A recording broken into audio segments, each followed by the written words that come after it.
What is up, guys? It's your boy Personality and welcome back to another video. Man, listen, I'm extremely excited. We are entering the new fighting game era on some One Piece treasure finding vibes.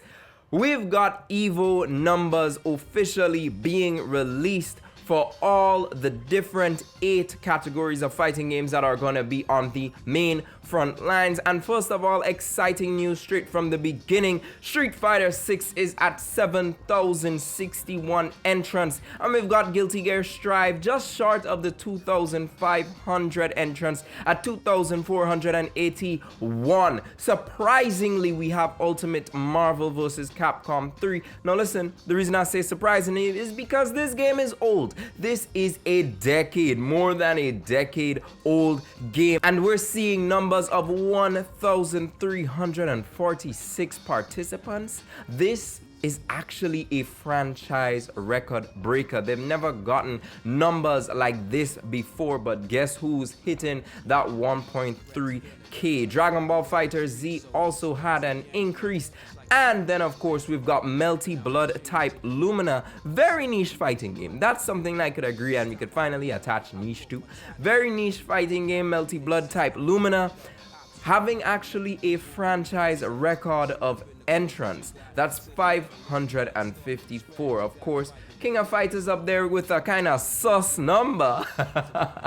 But listen, it's looking great. EVO is slated to be big this year. It might actually be the biggest. And in fact, in total, EVO 2023 will see 9,182 unique players compete across the event's 8 main titles, an 81.8% increase. Now, the reason why I'm thinking that we're about to see a new era of fighting games is not because obviously we're getting new releases. We have Street Fighter 6, that's far from complete because we have all this DLC to go through, and then on top of that we've got Tekken 8 possibly arriving next year, but we don't even have to look that far ahead. Mortal Kombat 1 is just what, shy of 3 months away from us. We've got Grand Blue vs. Rising, which should be getting an announcement date soon enough. I mean, come on. It's about time we know officially when it's coming out, although we've already heard the rumors that it's slated for August. So we're looking pretty good in terms of content. The FGC is not starving. Guys, EVO, do you think EVO is gonna have some upsets this year? I don't think so. I think this is a lot of new participants. Is definitely some huge numbers. People are gaining back that interest in fighting games, but there's still the potential of upsets. I'm not saying that maybe somebody who we never heard of is just gonna simply just come out and win EVO, but I think these games, especially Street Fighter 6, is so, you know, new in the meta development that there's possibly some upsets that we could possibly see over this weekend, and especially in Guilty Gear Strive with the recent DLC characters added new to EVO. Now who knows what we're going to see in that bracket. But I do believe fighting games are in a healthy place, especially with the ability for players to reach each other on online communities, especially with much more content creators possibly receiving more incentive to create content around the FGC because it has more viewers, because of the fact that it draws in more attention. I think more people are looking at it from a esport perspective. It is relatively possible, I wouldn't say easy, but it is much more possible for content creators to jump on getting sponsored or getting sponsorships, or there's so much more coming alive with the communities developing all over. Listen, I'm gonna start my own competitive scene very soon.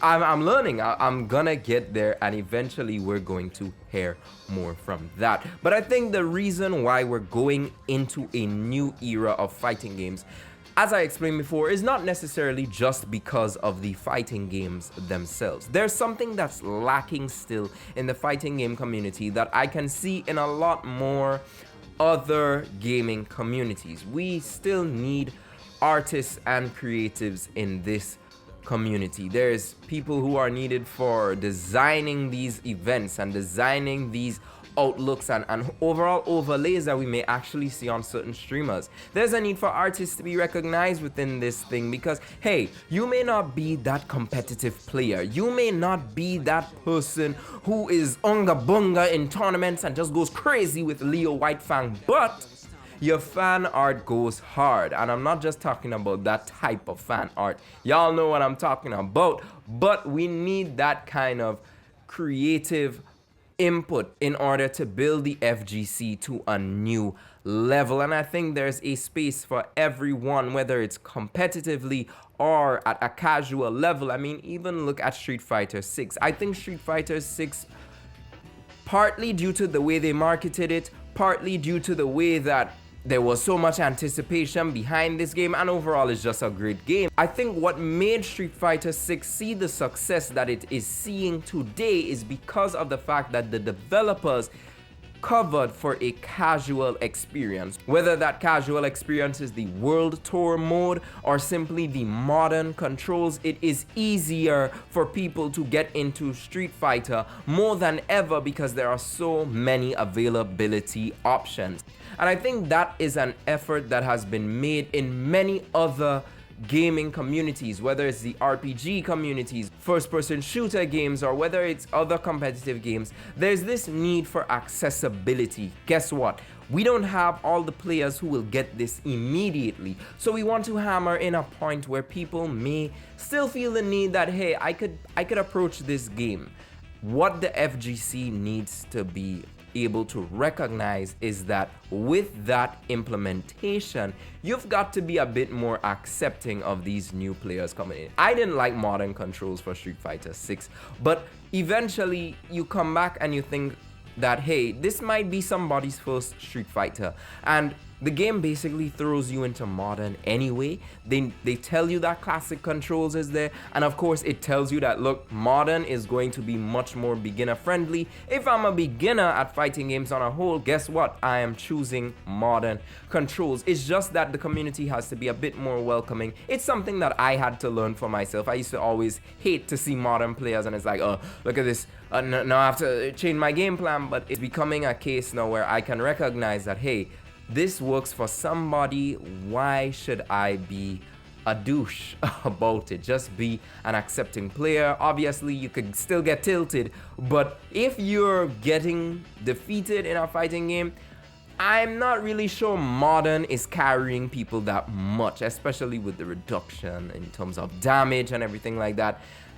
Come on, there's more to it than just you there's more to you losing than it just being modern controls. But EVO numbers are looking excellent this year, guys, and I love to see it. The EVO is growing, fighting games are growing. Is the FGC going to see that growth? Is the wider community going to see that growth? Can we see a comeback for DNF Duel? I hate to joke about DNF Duel because genuinely I think this game deserves a bit more, and possibly the developers can take it serious as they roll out the DLC. I don't think it's just DLC or more characters that people need. There needs to be a drive to come back to this game. I think PlayStation is actually doing a little bit tournaments here and there in order to, and there's an incentive for these tournaments in order to drive back that, you know, that life into DNF. But definitely there needs to be more support from the developers. It's not just the player base at fault for this, because people never really had a chance to get into the game that seriously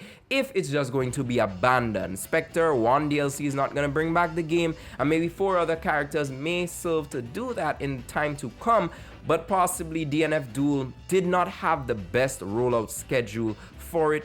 But I wouldn't count it out of this new era of fighting games that we are seeing. If you guys enjoyed today's video and you always want to stay up to date with what is going on the FGC, make sure to subscribe to the channel. I'm trying to figure out the schedule more and more as I go along with this channel, because I don't want to be missing uploads, and I don't want you guys to just come here and then it's like, oh, where's personality? Did he disappear? I'm trying to get that focused and understand exactly what type of content that I want to be putting out and what type of content that people want me to put out, would like to see. You understand what I'm saying? But anyways, guys, enjoy the rest of your day, and of course, stay gaming.